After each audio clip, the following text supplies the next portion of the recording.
প্রিয় প্রথম শ্রেণীর ছাত্রছাত্রীরা, আর মাত্র কয়েকদিন পর তোমাদের সেকেন্ড ইউনিট টেস্ট পরীক্ষা। তাই তোমাদের পরীক্ষায় চূড়ান্ত সফলতা অর্জনের জন্য আজ আলোচনা করব অঙ্ক সাবজেক্টের অতীব গুরুত্বপূর্ণ একটি কোয়েশ্চেন পেপার নিয়ে। তাই ভিডিওটি প্রথম থেকে শেষ পর্যন্ত দেখো, কেননা তোমাদের স্কুলে এমন প্রশ্নপত্রে আসবে। শুরু করছি আজকের আলোচনা। দ্বিতীয় পর্যায়ক্রমিক মূল্যায়নপত্র 2026, প্রথম শ্রেণী, বিষয় গণিত, পূর্ণমান 30, সময় 60 মিনিট। প্রথমে তোমাদের নিজেদের নাম, বিভাগ এবং রোল নাম্বার লিখতে হবে। এই কোশ্চেন পেপারটি এনবিপি অর্থাৎ প্রাথমিক শিক্ষা পর্ষদের নির্দেশ অনুযায়ী নবপ্রবর্তিত পর্যায়ক্রমিক মূল্যায়ন পদ্ধতি অনুসারে নির্মিত। তাই প্রত্যেকটি অঙ্ক তোমরা যত্ন সহকারে প্র্যাকটিস করে নাও, তাহলে অঙ্ক সাবজেক্টে 30-এ 30 হবে তোমার হাতের মুঠোয়।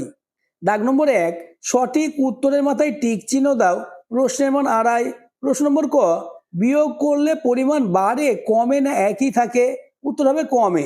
পরের প্রশ্ন, একটি অটো গাড়ির চাকা থাকে দুটি, একটি না তিনটি? উত্তর হবে তিনটে। পরের প্রশ্ন, কোনটি লম্বা, তাল গাছ, কলা গাছ না ফুল গাছ? উত্তর হবে তাল গাছ। পরের প্রশ্ন, সপ্তাহের শেষ দিন কোনটি, সোমবার, রবিবার না শনিবার? উত্তর হবে শনিবার। পরের প্রশ্ন, দেওয়াল ঘড়িতে কাঁটা আছে একটি, তিনটে না দুটি? উত্তর হবে তিনটে। দেওয়াল ঘড়িতে মোট 3টে কাঁটা থাকে, যেমন সেকেন্ডের কাঁটা, মিনিটের কাঁটা এবং ঘন্টার কাঁটা। এবার চলে এসো 2-এর দাগে। ঝুড়ি থেকে ছবিগুলি খুঁজে নিয়ে তাদের সংখ্যাগুলি লিখি। একটি দেখানো হলো প্রশ্নের মান 4 গুণ 1 সমান 4। এই ঝুড়িতে বেশ কিছু ছবি রয়েছে। ছবিগুলি কটি আছে তা শূন্যস্থানে লিখতে হবে। প্রথমে দেখো, এই রকম ছবি অর্থাৎ আয়তক্ষেত্রের ছবি ঝুড়ির মধ্যে 4টে আছে, তাই শূন্যস্থানে 4টি লেখা রয়েছে। এরপরে দেখো, বর্গক্ষেত্রের ছবি, এমন ছবি ঝুড়ি থেকে খুঁজে তোমরা দেখবে 3টে রয়েছে, তাই শূন্যস্থানে 3 লিখতে হবে। এরপরে ত্রিভুজের ছবি 5টি রয়েছে, বৃত্তের ছবি 4টে রয়েছে এবং সরলরেখার ছবি 4টে রয়েছে। নেক্সট, দাগ নম্বর 3, দাগ দিয়ে যোগ করি প্রশ্নের মান 3। অঙ্কটি দেখে নাও।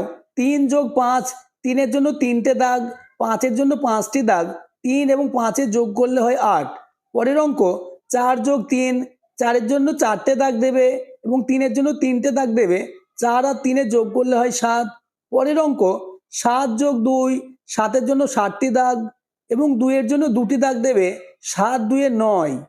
পরবর্তী প্রশ্নগুলি আলোচনার আগে যারা এখনো আমার চ্যানেলটি সাবস্ক্রাইব করোনি, এক্ষুনি চ্যানেলটিকে সাবস্ক্রাইব করে দাও এবং ভিডিওটি তোমার বন্ধুদের মধ্যে শেয়ার করে দাও। এবার চলে এসো 4-এর দাগে। দাগ দিয়ে বিয়োগ করি প্রশ্নের মান 3 গুণ 1 সমান 3, অর্থাৎ প্রতিটি প্রশ্নের জন্য 1 নম্বর রয়েছে। 8 বিয়োগ 3, 8টি দাগ দেবে এবং 8টি দাগ থেকে 3টে দাগ কেটে দিতে হবে। 8 থেকে 3 বাদ দিলে বা 8টি দাগ থেকে 3টে দাগ মুছে দিলে উত্তর থাকবে 5। পরের প্রশ্ন, 6 বিয়োগ 2, 6-এর জন্য 6টি দাগ দেবে, তারপরে 6টি দাগ থেকে 2টি দাগ মুছে দেবে, তাহলে 4টে দাগ পড়ে থাকবে, অর্থাৎ 6 থেকে 2 বাদ দিলে উত্তর হবে 4। এরপরে চলে এসো পরের অঙ্ক, 9 বিয়োগ 4, 9-এর জন্য 9টি দাগ দেবে এবং 9টি দাগ থেকে 4টে দাগ কেটে দেবে বা মুছে দেবে, তাহলে 5টি দাগ পড়ে থাকবে, অর্থাৎ উত্তর হবে 5। নেক্সট, দাগ নম্বর 5, বড় থেকে ছোট হিসাবে সাজাও। 2 গুণ 1 সমান 2। প্রশ্ন নম্বর ক, সংখ্যাগুলি দেখে নাও। 17, 43, 19 এবং 48 রয়েছে। এই সংখ্যাগুলির মধ্যে সব থেকে বড় হচ্ছে 48, তারপরে 43, এরপরে 29 এবং 17। নেক্সট, প্রশ্ন নম্বর খ, 27, 48, 57 এবং 55 রয়েছে। এর মধ্য থেকে সব থেকে বড় সংখ্যা 57, এরপরে 55, নেক্সট 48 এবং সব থেকে ছোট হচ্ছে 27। এবার চলে এসো 6-এর দাগে। ছোট থেকে বড় হিসাবে সাজাতে হবে। প্রশ্নের মান 2। প্রশ্ন নম্বর ক, 17, 43, 29 এবং 48 রয়েছে।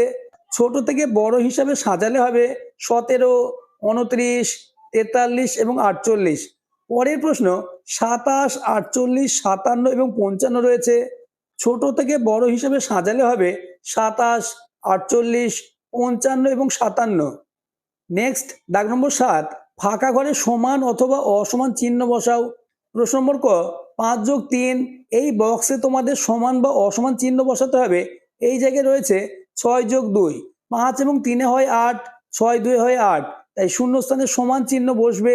পরের অঙ্ক, 9 বিয়োগ 6 এবং ডান দিকে রয়েছে 6 বিয়োগ 3, 9 থেকে 6 বাদ দিলে 3 হয় এবং 6 থেকে 3 বাদ দিলেও 3, তাই সমান চিহ্ন বসবে।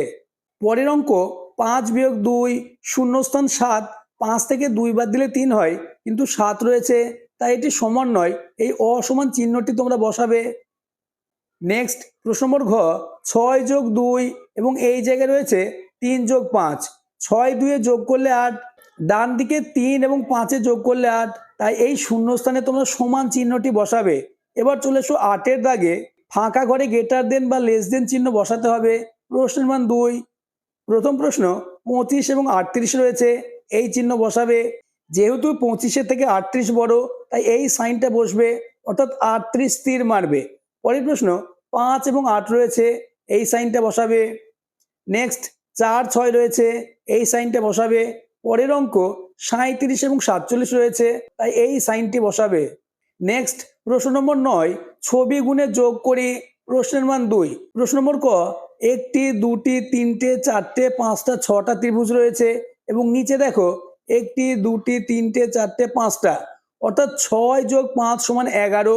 পরের প্রশ্ন 1টি 2টি 3টে 4টে 5টা, 1টি 2টি 3টে 4টে 5টা 6টা 7টা, অর্থাৎ 5 যোগ 7 সমান 12। এবার চলে এসো 10 দাগে, ছবি গুণে বিয়োগ করতে হবে। প্রশ্ন নম্বর ক, ছবি রয়েছে 1 2 3 4 5 6 7 এবং নিচের ঘরে 1 2 3, অর্থাৎ 7 থেকে 3 বাদ দিতে হবে, উত্তর হবে 4। নেক্সট প্রশ্ন নম্বর খ, আপেলের ছবি রয়েছে, তোমরা ছবিগুলি ভালো করে গুনে নেবে। প্রথমে 6টি রয়েছে, তারপরে 5টি রয়েছে, 6 থেকে 5 বাদ দিলে উত্তর হবে 1। এবার চলে এসো 11 দাগে, নিচের সমস্যাটি সমাধান করি। প্রশ্নের মান 5। প্রশ্ন নম্বর ক, টেবিলে আম ড্যাশটি, ছেলেটির হাতে ড্যাশটি আম, সব মিলিয়ে মোট আম, অর্থাৎ তোমরা ছবিটি ভালোভাবে দেখে নেবে। টেবিলে 8টি আম রয়েছে এবং ছেলেটির হাতে 2টি আম রয়েছে, সব মিলিয়ে অর্থাৎ 8 এবং 2 যোগ করলে হবে 10। নেক্সট প্রশ্ন নম্বর খ, এই ছবিটি দেখে তোমরা ক্ষয়ের অঙ্কটি করবে। তীরে ছেলে মেয়ে ড্যাশ জন, নৌকায় ছেলে মেয়ে ড্যাশ জন, মোট ছেলে মেয়ে কতজন? দেখো তীরে আছে 6টি ছেলে মেয়ে এবং নৌকায় আছে 4টে, 6 যোগ 4 সমান 10 জন। আজকের আলোচনা এই পর্যন্ত। প্রতিটি অঙ্ক তোমরা পরীক্ষার আগে প্র্যাকটিস করে নাও, তাহলে অঙ্ক সাবজেক্ট নিয়ে তোমাদের আর কোনো দুশ্চিন্তা থাকবে না।